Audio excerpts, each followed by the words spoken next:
மாற்று சட்டம் ஆக்ட் 1882 கிரயம் என்றால் என்ன ஐயா? கிரயம் என்றால் அசையா சொத்தில் ஒருவர் தனக்கு உள்ள உரிமையை மற்ற ஒருவருக்கு பிரதி பிரயோசனத்துடன் உரிமை மாற்றம் செய்து கொடுப்பதுதான் கிரயம் என்று பொருள். கிரய பதிவு அப்படி என்றால் என்ன ஐயா? அது கட்டாயம் முத்திரை தாளில் எழுத வேண்டும். பிறகு பதிவு துறை அலுவலகத்தில் பதிவு செய்யப்பட வேண்டும். இப்போ ஒருத்தர் ஒரு கிரயம் கொடுக்க அவருக்கு அடிப்படை என்ன தகுதி? அந்த சொத்து உரிமை டைட்டில் அவருக்கு முழுமையானதாக சரியானதாக இருக்கணும். யாரோ ஒரு மைனருக்கு பாத்தியமான சொத்தா இருக்கக்கூடாது. இப்ப இந்த கோபாசரி கூட்டு குடும்ப அந்த சொத்துல ஒருத்தர் அவருடைய பாகத்தை விற்கிறாருங்க. அப்ப அவருடைய பாகத்தை விற்கும் போது நம்ம பார்ட்டிஷன் பாக பிரிவினை வழக்கு போட்டு அந்த 4 அடிப்படையான ஒரு சொத்து அனுபவிக்கிறார். ஆமா, அவருடைய பாகத்தை விற்கும் போது ஒருவேளை ஒட்டுமொத்தத்துடைய பாகத்தையும் அவர் எழுதி கொடுத்தா அது செல்லுபடியுமா? இப்படித்தான் செல்லும். 3 பேருக்கு பாத்தியமான சொத்து, அது கோ ஷேரர்னு சொல்லுவாங்க. ஒருத்தர் வித்தா செல்லுமா? கிரைய ஒப்பந்தம் அப்படின்னா என்னங்க? அது கிரைய ஆவணத்துல நீங்க சொல்லும் போது என்னுடைய சொத்து என்னுடைய அவசர தேவைக்காக அன்ரிஜிஸ்டர்டா ஒருத்தர் போய் நான் கொடுத்து பணம் வாங்கிறேன். 100 ரூபாய்க்கு மேல் மதிப்பு கொண்ட எந்த ஒரு அசையா சொத்தா இருந்தாலும் பத்திரத்தில் எழுதணும், ரிஜிஸ்டர் பண்ணணும். ஒருத்தர் ஒரு சொத்தை கிரயம் பண்றாரு. சரி, அந்த கிரைய சொத்துக்கு பணத்துக்கு பதிலாக அவர் சிக்ஸில் அவருக்கு கொடுக்குறாரு. அது செல்லுபடி ஆகுமா? காசோலையை பெற்றுக்கொண்டு பணத்துக்கு பதிலாக ரொக்கம் எண்ணி வாங்குவதற்கு பதிலாக காசோலையாக பெற்றுக்கொண்டு கரையை எழுதி கொடுக்கலாம். ஆனால்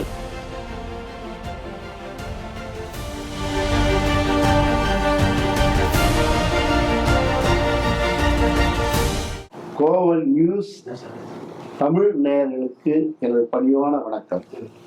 இன்று சொத்து மாற்று சட்டத்தில் கிரயம் பற்றி நமது மூத்த வழக்கறிஞர் திரு வீரா செல்வராஜ் அவர்கள் வழங்க கேட்கலாம். ஐயா வணக்கம். ஐயா வணக்கம். இந்த டிரான்ஸ்ஃபர் ஆஃப் ப்ராப்பர்ட்டி ஆக்ட் 1882 மாற்று சட்டம் ஆக்ட் 1882 கிரயம் என்றால் என்ன ஐயா? கோவல் நியூஸ் தமிழ் நேயர்களுக்கு அன்பான வணக்கம். இன்று நாம் சொத்து மாற்று சட்டம் 1882 கிரயம், சேல் ஆஃப் இம்மூவபிள், அது பற்றி சட்டம் என்ன சொல்கிறது, நாம் கடைபிடிக்க வேண்டிய வழிமுறைகள் என்ன என்பதை பற்றி கிரயம் கொடுப்பவர்கள் வாங்குபவர்கள் அவர்களின் விழிப்புணர்வுக்காக இன்று நாம் ஒரு சில கருத்துக்களை விவாதிக்க இருக்கிறோம். சொத்து மாற்று சட்டம் 1882 பிரிவு 54 முதல் பிரிவு 56 வரை கிரயம், அது பற்றிய விஷயங்களை சட்டம் தெளிவுபடுத்துகிறது. கிரயம் என்றால் அசையா சொத்தில் ஒருவர் தனக்கு உள்ள உரிமையை மற்ற ஒருவருக்கு பிரதி பிரயோசனத்துடன் உரிமை மாற்றம் செய்து கொடுப்பதுதான் கிரயம் என்று பொருள். ஆங்கிலத்தில் சொல்ல வேண்டும் என்றால் transfer of ownership or transfer of title for a price, அதான் பிரதி பிரயோசனம். இந்த 3 அடிப்படையாக கொண்டது. ஆமா, சரிங்க ஐயா. அப்ப அந்த கிரைய பதிவு அப்படி என்றால் என்ன ஐயா? கிரயம் என்றால் அசையா சொத்தை ஒருவர் தனக்குள்ள உரிமையை மாற்றி கொடுக்கிறார். அது கட்டாயம் முத்திரை தாளில் எழுத வேண்டும். பிறகு பதிவு துறை அலுவலகத்தில் பதிவு செய்யப்பட வேண்டும். அப்போதுதான் ஒரு கிரயம் முழுமை பெற்றதாக சொல்ல முடியும். அதிலே குறைந்தபட்சம் 100 ரூபாய் மதிப்புக்கு கீழே இருந்தால் பதிவு செய்ய வேண்டிய அவசியம் இல்லை என்று சட்டம் சொல்கிறது.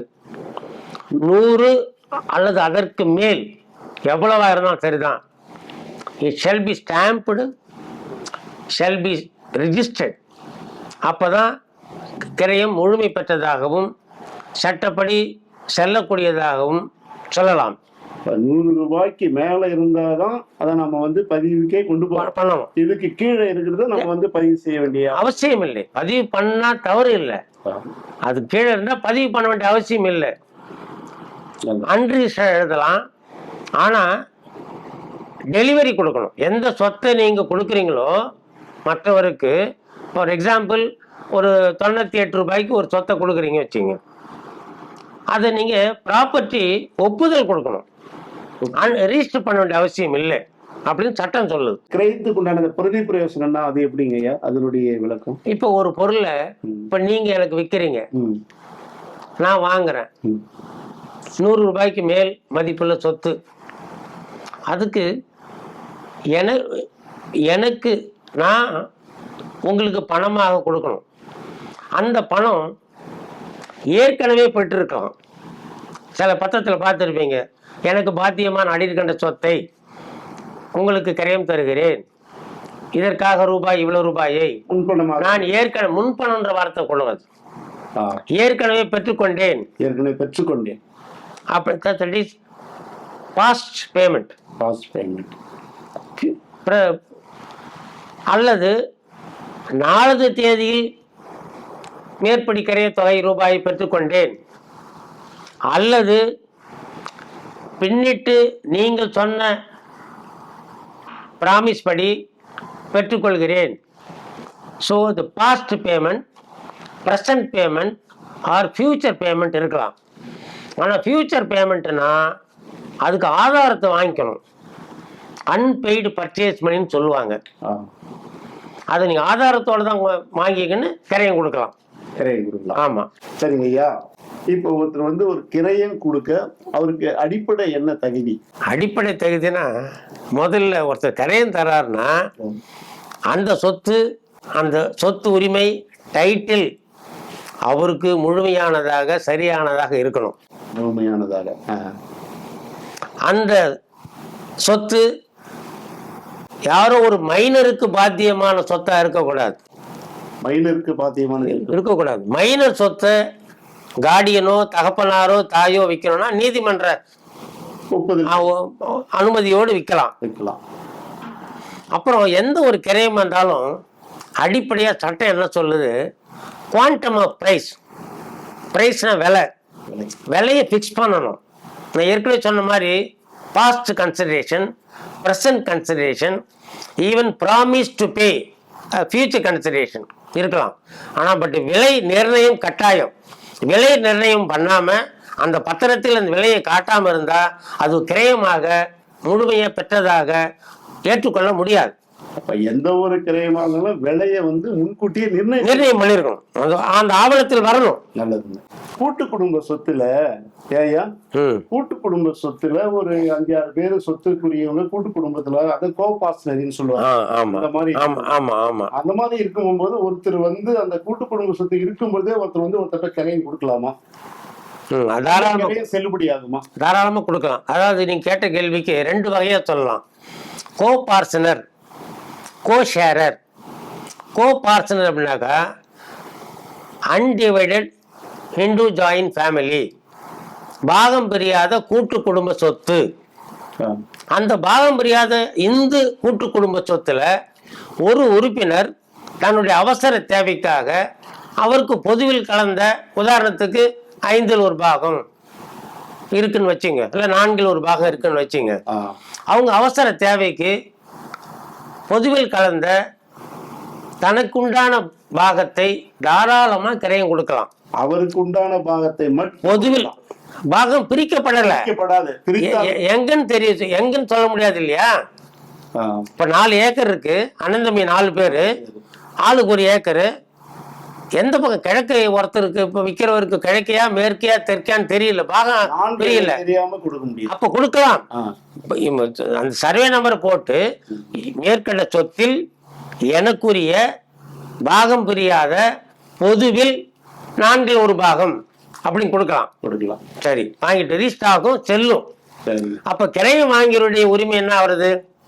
எந்த பக்கம் போய் ஒரு நிலத்தை ஓட்டுறதுன்னு கேட்டா அது சட்டம் என்ன சொல்லுதுன்னு கேட்டா, இந்து பாகம் புரியாத இந்து கூட்டு குடும்ப சொத்துல ஒரு கோபார்ட்னர்கிட்ட இருந்து நீங்க கிரையை வாங்கினீங்கன்னா அந்த கிரையை பெற்ற நபர் பாக வழக்கு போகணும். ஆங்கிலத்தில் சொல்லுவாங்க stepping into shoes of the vendor. நீங்க பாக வழக்கு போட்டு ஐயா இந்த சொத்து பொது குடும்ப சொத்து, இந்து கூட்டு குடும்ப சொத்து, அதில் ஒரு உறுப்பினர் எனக்கு கரையை கொடுத்துட்டார், அவர் சார்பா நான் பாகம் போடுறேன், அவருக்கு பாக வழக்கு தொடர்றேன், அவருக்கு எந்த பக்கம் ஒதுக்குறீங்களோ அதை எனக்கு ஒதுக்கி கொடுங்கோ அப்படின்னு சொல்லணும். என்கிட்ட கிரையை வாங்கினவர் அவர் இஷ்டத்துக்கு போயிட்டு 4 ஏக்கர்ல 4ல் ஒரு பாகம் வாங்கிட்டு ஒரு மூலையில் போய் 1 ஏக்கர் ஓட்டிக்க முடியாது. ஃபார் எக்ஸாம்பிள், ஒரு பக்கம் பாறை இருக்கும், ஒரு பக்கம் கலர் இருக்கும், நல்ல இடமா இப்போ நீங்க ஓட்டிக்குவீங்க இல்லையா? ஸோ கோர்ட்டு சொல்லணும் உங்களுக்கு வித்தவருக்கு எந்த பக்கம் பாகமோ அதை நீங்க எடுத்துக்கலாம்.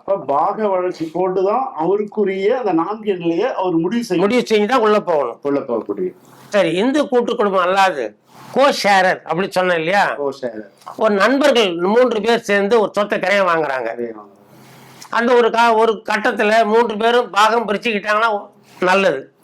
பாகம் பிரிக்கல, அப்போ ஒரு நண்பருக்கு அவசர தேவை, அப்போ அவருக்கு உரிய 3ல் ஒரு பாகத்தை அவர் வெளிநபருக்கு இதே போல இத்தனாம் தேதி நாங்கள் கரையை வாங்கிய சொத்தில் எனக்கு உண்டான 3ல் ஒரு பாகத்தை, பொதுவில் கலந்த பாகத்தை கரையம் தருகிறேன் அப்படின்னு கொடுக்கலாம், செல்லும். ஆனா கரையம் வாங்க போறோம் பாக வழக்கு போட்டுதான் சொத்தில் அடி வைக்க முடியும், செல்லும் கரையம். அந்த 2 நபர்கிட்ட இவர் ஒப்புதல் வாங்கலாமா இல்ல சமாதான முறையில பண்ணிக்கலாம், தப்பு இல்லையே. 3 பேர் ABC 3 பேர் சொத்து, ஏ கிட்ட நீங்க கரையை வாங்கிட்டீங்க, பிசிக்கு உரிமை உண்டு, 3ல் கலா 3ல் உண்டு. அந்த பிசி அணுகி நான் ஏ கிட்ட கரையை வாங்கிட்டேன்பா 3ல் 1 வாங்க, சமாதானமா ஏக்கு உரிய பாகத்தை ஒதுக்கி கொடுங்க, அவர் இடத்துல என்ன உட்கார வச்சு பத்திரம் எழுதிக்கலாம் வாங்க, அதான் அப்படி ஒப்புதலோடு செய்துக்கலாம். இல்ல முடியலன்னா கோர்ட்டுக்கு போய் யார் கரையை வாங்கிய நபர் பாக வழக்கு தொடர்ந்து அவர் கரையம் கொடுத்த நபருக்கு சேர வேண்டிய பாகத்தை அவர் எடுத்துக்கலாம், அவர் கிடைக்கும், உறுதியா உண்டு. இன்னொரு கேள்விங்க, இப்ப இந்த கோபாஸ்வரி கூட்டு குடும்ப அந்த சொத்துல ஒருத்தர் அவருடைய பாகத்தை விற்கிறாருங்க. அப்ப அவருடைய பாகத்தை விற்கும் போது நம்ம பார்ட்டிஷன் சொல்லிட்டு பாக பிரிவினை வழக்கு போட்டு அந்த 4 அடிப்படையால ஒரு சொத்து அனுபவிக்கிறார். அவருடைய பாகத்தை விற்கும் போது ஒருவேளை ஒட்டுமொத்தத்துடைய பாகத்தையும் அவர் எழுதி கொடுத்தா அது செல்லுபடியுமா? அப்படித்தான் செல்லும். 3 பேருக்கு பாத்தியமான சொத்து, அது கோ ஷேரர்னு சொல்லுவாங்க.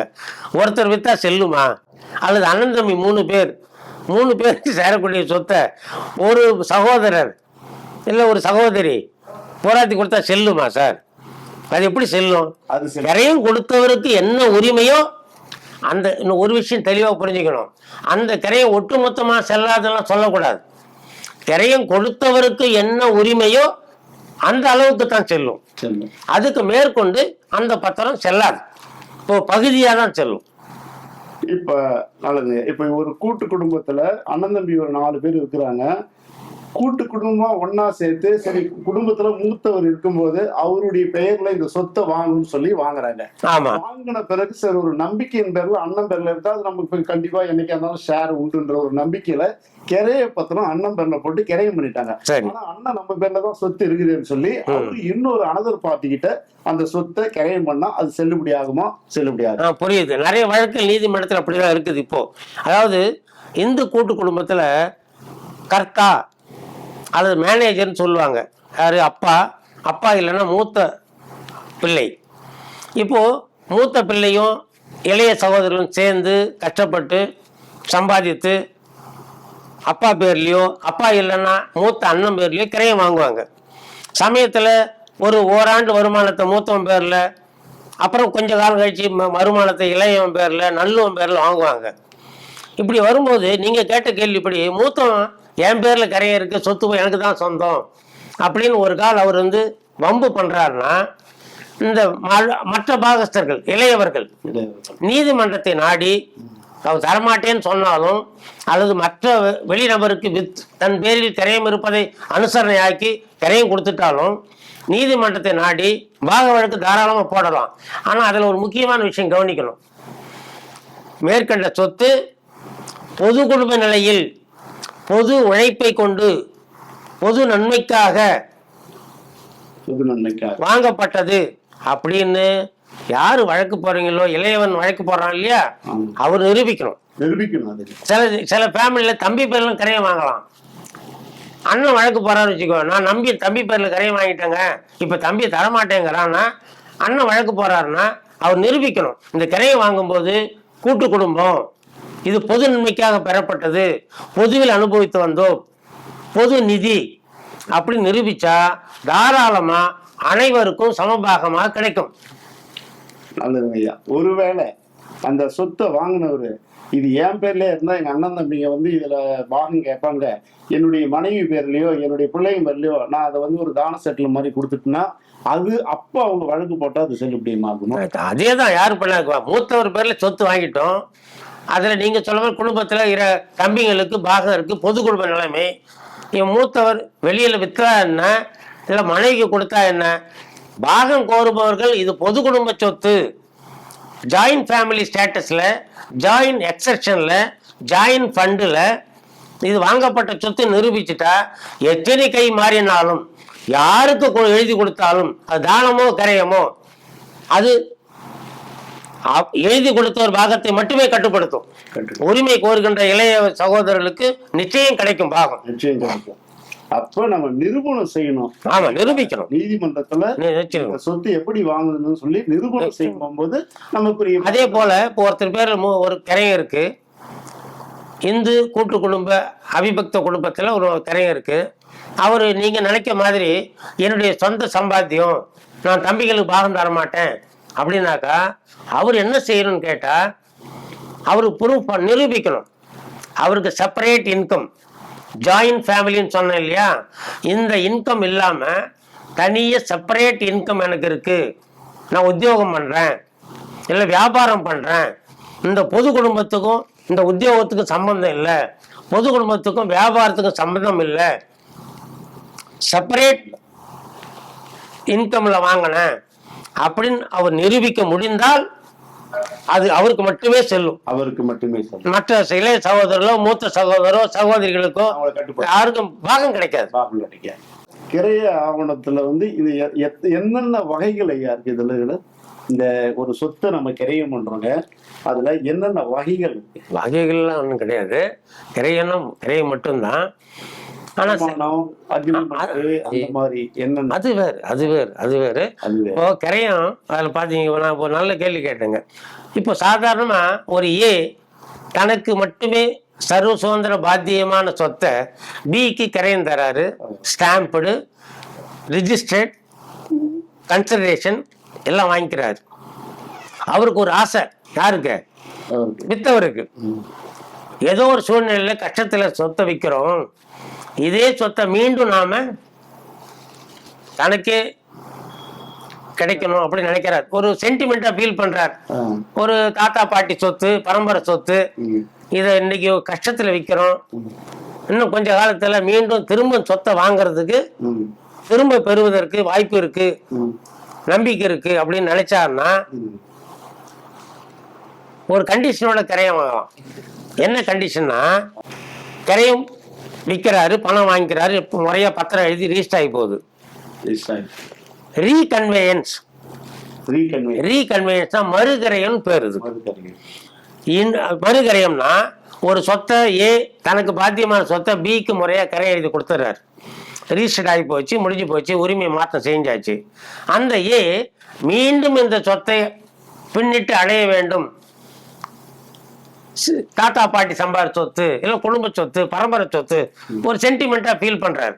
அப்போ அவர் வாங்கினவர்கிட்ட, ஐயா இந்த பணத்தை ஒரு 5 ஆண்டு கெடுவுக்குள் நான் திரும்ப உங்ககிட்ட கொடுக்குறேன், அது வரைக்கும் சொத்தை அனுபவிங்க, என் பத்திர செலவில் என் பேருக்கு மறுகரையும் கொடுங்க அப்படின்னு இவர் கேட்டு அவரும் ஒத்துண்டாருன்னா மறுகரைய ஒப்பந்தம்னு ஒண்ணு இருக்கு. மறுகரைய ஒப்பந்தம் எழுதுவாங்க. முதல்ல கிரைய தேதி பதிவு பண்ணணும், மறுபடி கிரையம் வாங்கியவர் ஒரு ஒப்பந்த தேதி கொடுக்கணும்.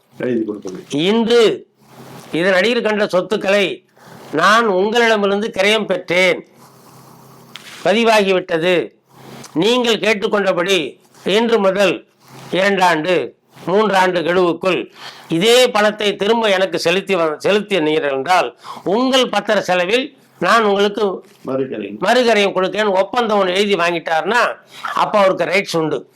அந்த 3 ஆண்டோ 2 ஆண்டோ அந்த கெடுவுல போயிட்டு இருந்தாங்க, நீங்க எனக்கு கொடுத்த பணத்துக்கு ஈடா சொத்தை அனுபவிச்சிங்க, எனக்கு கரையம் எழுதி கொடுங்கன்னு கேட்கணும். அப்படி அவர் தர மாட்டேன்னா இவர் கோர்ட்டுக்கு போயிட்டு கோர்ட்டு மூலமா சொத்தை அடையலாம், வழி இருக்கு. அதுல சில பேர் என்ன பண்ணுவாங்க, அந்த கரையத்தில் எழுதுவாங்க, கரையை எழுதி முடிச்சுட்டு அதுல இந்த கண்டிஷன் இன்று முதல் 2 ஆண்டு இல்லை 3 ஆண்டு கெடுவுக்குள் இந்த பணத்தை நான் செலுத்தி விடுகிறேன், நீங்க மறுகரையை கொடுக்கணும்னு எழுதுவாங்க. அது மிக மிக தவறு. அது வாங்குறவங்களுக்கு அன்று வாங்குகின்ற நபருக்கு மிகப்பெரிய கேடு.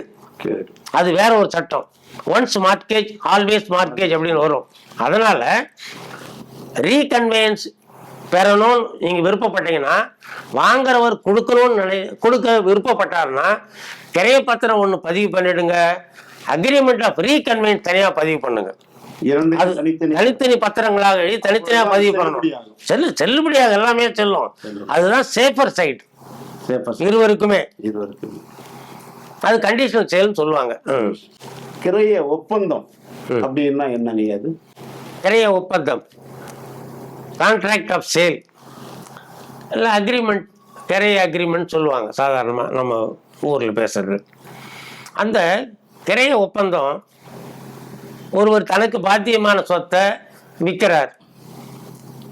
அப்போ ஒருத்தர் வாங்க விருப்பப்படுறார், வாங்க போறவர் அந்த தேதியில முழு பணத்தையும் கொடுக்கறதுக்கு வாங்க போகிற நபர், ப்ரப்போஸ்டு பர்ச்சேசர், வாங்க இருக்கும் நபர், அவர்கிட்ட முழு பணமும் இல்லை. விற்க இருக்கிறார் பாரு, அவருக்கு அவசர தேவை. ஒரு அக்ரிமெண்ட் போட்டுங்க ஐயா, ஒரு அட்வான்ஸ் அமௌண்ட் கொடுங்க, அப்புறம் ஒரு கொஞ்ச காலத்துல மீதி பணத்தை பாக்கி பணத்தை நான் வாங்கிக்கின்னு உங்களுக்கு பதிவு கரையம் பண்ணி கொடுத்துறேன்னு சொல்றாரு. வாங்குறவரும் ஒத்துக்கிறார். உதாரணத்துக்கு ஒரு 10 லட்சம் ரூபாய் ஒரு அசையா சொத்தை விலை பேசிடுறோம். விற்கிறவர் ஒரு அமௌண்ட் அட்வான்ஸ் வாங்கிக்கிறார், அக்ரிமெண்ட் எழுதி பதிவு பண்றோம். ஒரு பார்ட் அமௌண்ட் தரார். யாரு? வாங்குறவர் பார்ட் அமௌண்ட், ஒரு பகுதி பணத்தை தரார். மீதி பணத்தை குறிப்பிட்ட ஆமா தரார்.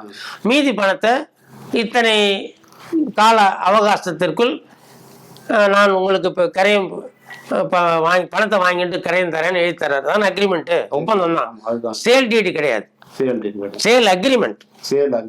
அந்த சேல் அக்ரிமெண்ட்டை பொறுத்த வரைக்கும் சட்டத்தை என்ன சொல்லுங்க கேட்டா, உரிமை மாற்றம் சொன்னல, ஒரு சேல் அக்ரிமெண்ட் உரிமை மாற்றத்தை கொடுக்காது. சேல் அக்ரிமெண்ட் வந்து ஒரு உரிமை மாற்றத்தை கொடுக்காது. சேல் முழுமை அடைந்தாதானே உரிமை மாறும். நீங்க ஒப்பந்தம் போட்டதாலேயே உங்களுக்கு சொத்து கிடைச்சி போச்சா? இப்ப நான் சொத்து விற்கிறேன், நீங்க வாங்குறீங்க, இன்னைக்கு ஒப்பந்தம் போடுறீங்க, ஒப்பந்தம் எழுதியாச்சு, பதிவு பண்ணியாச்சு, இன்னைக்கே உங்களுக்கு உரிமை கிடைச்சிருமா? உரிமை மாற்றம் இன்னைக்கே எனக்கு சொத்துக்குள்ள உள்ளே போகலாமா? போக முடியாது. ஸோ அன்னைக்கு டைட்டில் கன்வே ஆகாது, கிரையமானதான் டைட்டில் கன்வே ஆகும். ஆச்சுங்களா? இந்த ஒரு முக்கியமான விஷயத்தை இந்த இடத்துல சொல்ல வேணும். பொதுமக்களுக்கு அவேர்னஸுக்காக, பொதுமக்களோ இளம் வழக்கறிஞர்களோ அவேர்னஸ் கட்டாயம் தெரிஞ்சுக்கணும். என்ன பண்றாங்க, நிறைய இடத்துல ஒரு காலத்துல கடன் வாங்கினா ப்ரோ நோட், அது காலம் தவறி போய் அப்புறம் ஒரு மறுபடி அடமானம் சொத்து பேர்ல, அதுவும் இது உலக வழக்கமாயிடுச்சு. இப்போ நாட்டு நடப்பு அடமானமா மாறி போய் இப்ப பணம் கேட்டவன கடனாக ஒருத்தர் கேட்டாருன்னா புறநோட்டு பேரை தர முடியாது, அடமானத்து பேரையும் தர முடியாது. கிரைய அக்ரிமெண்ட் எழுதி கொடுப்பியா? அதுதான் கான்ட்ராக்ட் ஆஃப் சேல் எழுதி கொடுப்பியா? அப்படின்னா பணம் தரேன். இவருக்கு பணம் தேவைப்படுறவர், சொத்துக்காரருக்கு அவசரம், வேற வழி இல்லை, அக்ரிமெண்ட் போட்டு தரேன்னு சொல்லி போட்டுறாரு. இவரு பணம் தரவரு உண்மையான நோக்கம் சொத்தை வாங்கறது இல்லை, கடன் வட்டிக்கு கடன் தரார். ஆனா வாங்குற ரெக்கார்டோ ஒப்பந்தம், கிரைய ஒப்பந்தம், அதில் என்ன எழுதுவாங்கன்னு கேட்டீங்கன்னா, நிறைய வழக்கல் நீதிமன்றத்தில் இருக்குது. அழகா நிறைய நீதி அரசர்கள் உத்தரவு தீர்ப்பு சொல்லியிருக்காங்க. என்ன பண்றாங்க, கொடுத்த கடன், வட்டிக்கு கொடுத்த கடனுக்கு அக்ரிமெண்ட் போட்டாங்க. அக்ரிமெண்ட் படி கிரையம் கொடுக்கல யாரு சொத்துக்காரர். உடனே இவர் வந்து கோர்ட்டுக்கு போறார். பாக்கி டெபாசிட் பண்ணிட்டு ஏற்றதை ஆற்றுகின்ற பரிகாரம், ஸ்பெசிபிக் பெர்ஃபார்மன்ஸ் சொல்லுவாங்க ஆங்கிலத்தில், ஆற்றுகின்ற பரிகாரம்.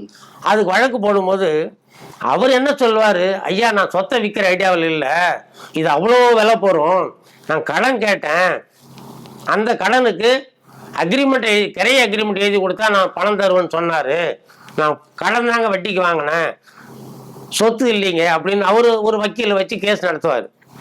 அதுல என்ன முக்கியமான ஒரு கருத்து நீதிமன்றம் பார்க்குதுன்னு கேட்டீங்கன்னா, எவ்வளவு ரூபாய் கிரையம், கிரையம் எழுதின அன்னைக்கு கிரைய மதிப்பு ஒரு 10 லட்சம் ரூபாய். அந்த வழிகாட்டி மதிப்பு அன்னைக்கு என்ன இருக்கு, மார்க்கெட் வேல்யூ, மார்க்கெட் அதை பார்ப்பாங்க. ரைட், 10 லட்சம் ரூபாய் மதிப்புள்ள சொத்தை ஒரு 8 லட்சம் ரூபாய் கொடுக்குறாரு, மீதி 2 லட்சம் பாக்கி.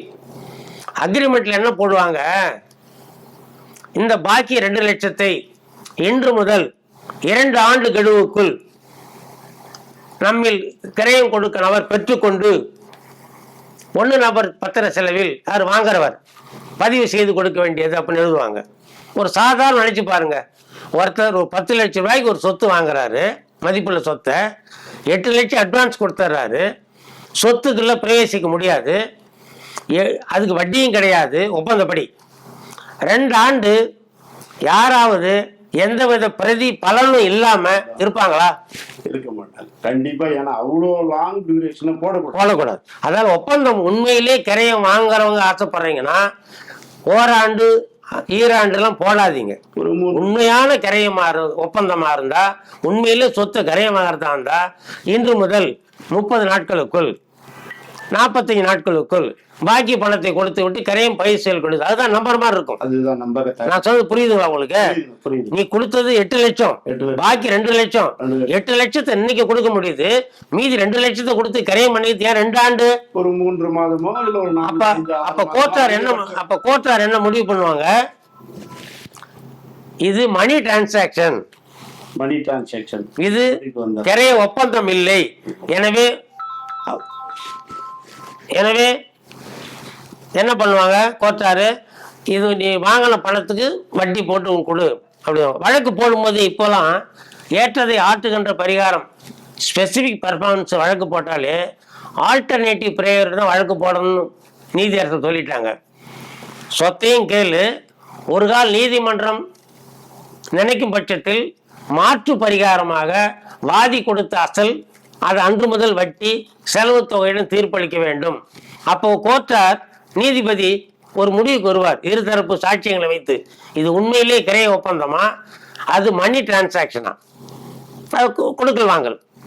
அப்போ மணி டிரான்சாக்சன் என்று நீதிபதி முடிவுக்கு வந்து விட்டால் சொத்து உங்களுக்கு கிடையாது, நீங்க கொடுத்த பணத்தை வட்டியோட வாங்கிங்க அப்படிதான் தீர்ப்பு பண்ணுவாங்க. அப்ப இதுல இருந்து என்ன தெரியுதுன்னா, நம்ம கால விரைத்தை அதிகப்படுத்த கூடாது. ஒரு 3-4 மாசத்துக்குள்ளே அதான் உண்மை. அதான் பெரும்பான்மை தொகையை கொடுத்துறீங்க அட்வான்ஸா, ஒரு சிறிய தொகை கொடுக்கறதுக்கு 2 வருஷம்.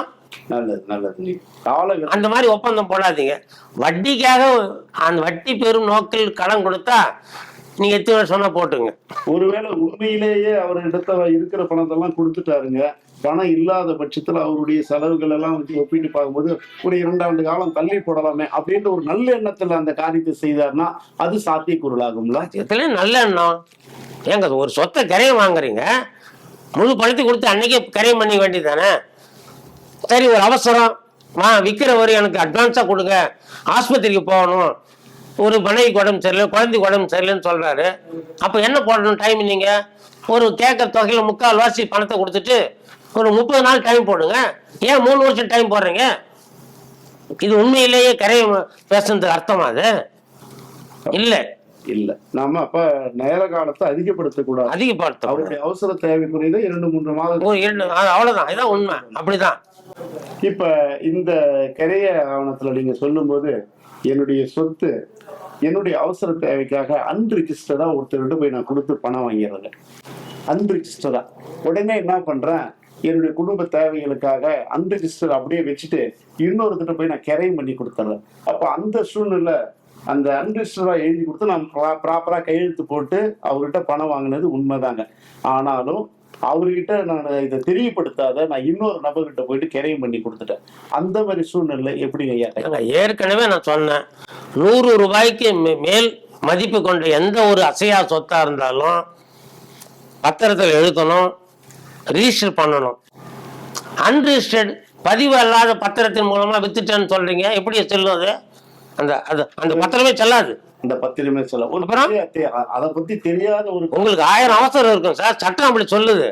100 அல்லது 101 ரூபாய்க்கு மேல ஒரு சொத்து விற்கிறீங்கன்னா பத்திரத்தில் எழுது, ஸ்டாம்பு கட்டு, பதிவு பண்ணு. அப்பதான் முழுமையான செல்லக்கூடிய கிரையம் அது.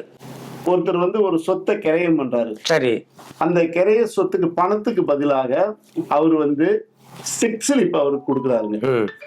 அது செல்லுபடி ஆகுமா? நம்பிக்கை அடிப்படையில அவருக்கு நாம ஒரு செக் ஸ்லிப் கொடுத்துட்டு சொத்தை கிரையம் பண்றோம். அந்த பிரைஸுக்கு பணத்துக்கு பதிலா காசோலையா தரார். காசோலையா தரார். அது வாங்குகின்றவர், கிரையம் விற்பவர், சொத்துக்காரர் இருக்கார்ல, அவருக்கு வாங்குகின்றவர் பேரில் நம்பிக்கை இருக்கும் பட்சத்தில் காசோலையை பெற்றுக்கொண்டு பணத்துக்கு பதிலாக, ரொக்கம் எண்ணி வாங்குவதற்கு பதிலாக காசோலையாக பெற்றுக்கொண்டு கிரையம் எழுதி கொடுக்கலாம். ஆனால் அந்த கிரையத்துல நாளது தேதியில் ரொக்கம் பெற்றுக்கொண்ட ரூபாய் என்ற வாசம் வரக்கூடாது. நாளது தேதியில் இந்த சொத்துக்காக, கிரையம் தருகிற சொத்துக்காக இந்த உங்களது வங்கி கணக்கு எண், காசோலை எண் போட்டு இவ்வளவு ரூபாயை நீங்கள் கொடுத்த உறுதியின்படி பெற்றுக்கொண்டேன் அப்படின்னு அந்த கிரையத்தில் இருக்கணும் வாசகம். பெற்றுக்கொண்டேன்றது வந்து அங்க மென்ஷன் பண்ணக்கூடாது. அப்புறம் where is question of cheque. Once டாக்குமெண்ட்ல நீங்க பிரைஸ் ரூபாயை காமிச்சிட்டீங்கன்னா பணத்தை பெற்றுக்கொண்டேன்னு எழுதி கொடுத்துட்டு அப்புறம் செக்ன்ற வார்த்தை ஏன் வருது? உண்மையிலே செக் கொடுத்தீங்கன்னா அந்த கிரை பத்திரத்துல இன்று எனக்கு பாத்தியமான சொத்தை உங்களுக்கு இவ்வளவு ரூபாய்க்கு விலை பேசி கிரையம் கொடுக்கிறேன், அதற்காக ரொக்கம் பெற்றுக்கொண்டேன் அப்படின்னு சொல்ற வார்த்தையில அந்த ரொக்கத்துக்கு பதிலா உங்கள் வங்கி கணக்கில் அந்த கணக்கு எண், காசோலை எண், இவ்வளவு ரூபாய் பெற்றுக்கொண்டேன், காசோலையாக பெற்றுக்கொண்டேன் நீங்க எழுதி கொடுத்துட்டீங்கன்னா அந்த கிரையம் செல்லும்.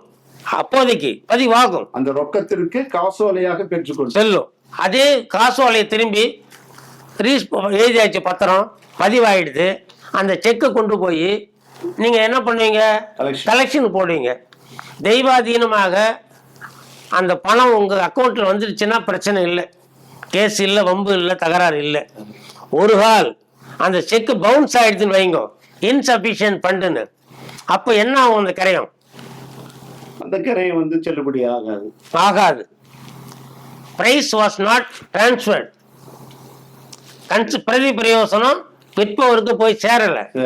விற்றவர் அந்த சேல் டீட்ல அந்த செக் நம்பரை போட்டிருந்தா, அந்த செக் பவுன்ஸ் ஆகியிருந்தா அதே காரணம் காட்டி அந்த கிரையம் செல்லாது அப்படின்னு வழக்கு தொடர்ந்தால் உறுதியாக நிச்சயமாக அந்த கிரையம் ரத்து செய்யப்படும். அப்ப வழக்கு தொடர்ந்துதான் அதை நம்ம ரத்து செய்யணுமே தவிர நம்ம ரிஜிஸ்டர் ஆஃபீஸ்லயோ இங்கேயோ அங்கேயோ போயிட்டு இந்த மாதிரி எனக்கு பதிவுப்படிங்க நீங்களே கிரையம் கொடுப்பீங்க, மறுநாள் 10 நாள் கழிச்சு நீங்களே ரத்து பண்ணீங்களா?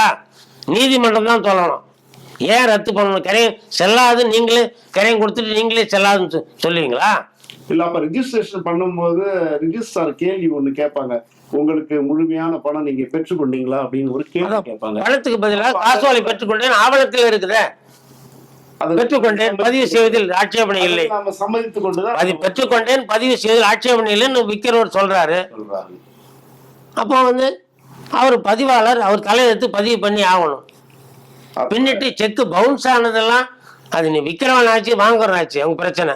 பவுன்ஸ் ஆகி போச்சுன்னா யாரு பயனாளியோ யாரு விற்றவரோ அவர் வழக்கு தொடர்ந்து அந்த கிரையம் செல்லாதுன்னு நீதிமன்றத்துக்கு தான் போகும். இப்போ நீதிமன்றத்தின் மூலமாக வழக்கு தொடர்ந்து நமக்கு உண்டான பயனை நாம அடைஞ்சிக்கலாம். ஆமா, கிரையம் என்பது சரியான பிரதி பிரயோகத்துடன் past consideration, present consideration, future consideration சொல்வார்கள். சரியான பிரதி பிரயோகத்துடன் பையர் செல்லர் என்று இரு நபர்களுக்குள் ஏற்படுகின்ற பரிமாற்றம், உரிமை பரிமாற்றம், transfer of ownership or transfer of title அப்படின்னா சட்டத்தில் சொல்றாங்க. ஸோ இதன்படி கிரையம் இன்னொன்று பார்க்கணும், சொல்ல மறந்துட்டேன். ஒரு கிரையை ஒரு சொத்தை வாங்குறீங்கன்னா நிறைய இடத்துல தகராறு தப்பு நடக்குது. என்ன நடக்குது கேட்டா, அந்த சொத்தில் விற்பவருக்கு சரியான பொதுமக்கள் மத்தியில் ஒரு அவேர்னஸ் வரணுன்றது அந்த கருத்தை சொல்றேன். சொத்தை விற்பவருக்கு அந்த விற்கப்படுகின்ற கிரையை வாங்குகின்ற சொத்தில் முழுமையான சரியான உரிமை உள்ளதா என்பதை சம்பந்தப்பட்ட வருவாய்த்துறை, பதிவுத்துறை, இந்த ஆவணங்கள் எல்லாம் சரிபார்த்து, சிம்பிளா சொன்னா வில்லங்க இருக்கா, அதுல சிக்கல் இருக்கா, வேற யாரோ பாகஸ்தம் இருக்கானா, இதெல்லாம் பார்த்துட்டு கிரையை வாங்கணும்.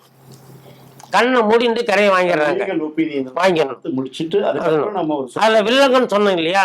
சப்போஸ் ஒரு கால் இந்த சொத்துக்காரர் சில ஆண்டுகளுக்கு முன்பு தன்னுடைய சொந்த தேவைக்காக இதே சொத்தை ஒரு அலமானம் போட்டிருப்பார், மார்ட்கேஜ் போக்கியம் போட்டிருப்பார், உசுப்பற்றி மார்க்கே சொல்லுவாங்க. அது தப்பு கிடையாது. இவர் கிரையை வாங்குற அந்த வில்லங்கத்தை செப்பி கிரையை வாங்கலாம், செல்லும். அது பத்திரத்தில் எழுதணும், நான் ஏற்கனவே இதே சொத்தை இத்தனாம் தேதி இன்னாருக்கு ஒரு அடமானம் எழுதி கொடுத்துள்ளேன், அந்த அடமானத்தில் என்னால் அசல் வட்டி இவ்வளவு சேரணும், அதை நீங்களே என் சார்பாக பைசல் செய்து கொள்ளலாம். அது போக மீதமுள்ள மொத்த கிரயத்தில் இன்று தொகை இவ்வளவு பெற்றுக்கொண்டேன், அதாவது செப்பி வாங்குறது அப்படின்னு சொல்லுவாங்க. அது அந்த மாதிரி கிரையும் தாராளமா செல்லும். உங்களுடைய முழுமையான தகவலுக்கு மிக்க நன்றி. மிக்க நன்றி.